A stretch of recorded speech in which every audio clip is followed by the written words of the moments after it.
Grazie tanto e scusami per il mio inglese, ma I need to answer on a very complicated question in 3 sentences.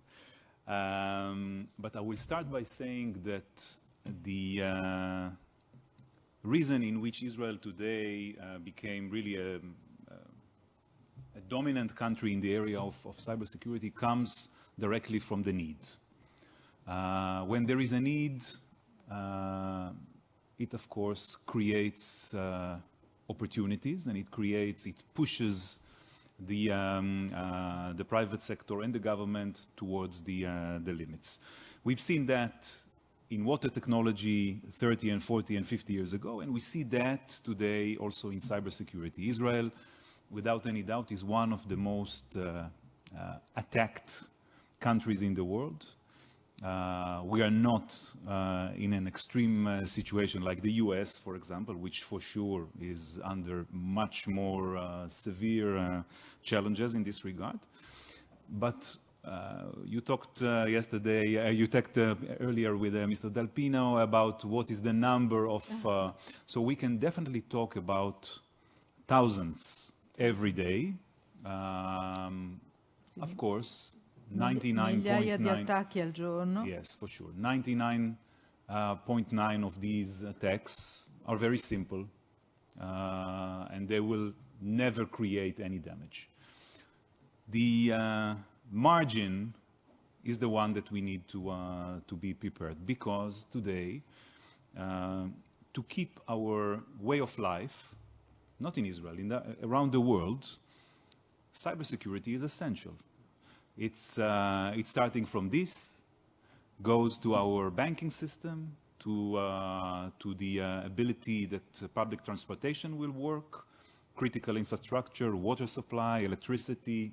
It's all about cyber. So why to attack through big armies if you can do it in a very simple, sophisticated, but very simple and cheap method. L'esercito è superato, si può invadere, no? Exactly. So I will, if coming back to your question, what made Israel what it is today, I think it's the need, the fact that the ability to close a very quick circle between the industry, the academia, and the government creates another clear issue. And I would say that in the past decade, we learned to create value out of the cyber challenges. Last year, venture capital invested in Israel $6.3 billion. Venture capital at all. Ciocca, mi traduci questa cifra? Aspetta, non so se l'ho capita bene, quanto ha detto? 6.3 miliardi di venture capital. 6.3 miliardi di venture capital, di investimenti. More than 1.3 billion were invested in cyber technologies. It's a big sum. Most of it is not coming from Israel, of course. Most of it is coming from abroad, mostly from the US. And the aim is to create value. And as long as we will create value, the situation will continue.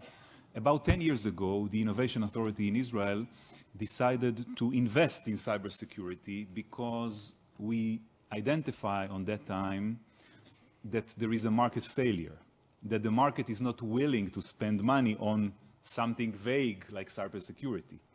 It was a great decision because it created the seeds that brought the industry to where it is today. If you will go now to public funds in Israel, they will never finance cybersecurity because it's already mature. They will try to invest today in what might be the challenges of the future. Thank you.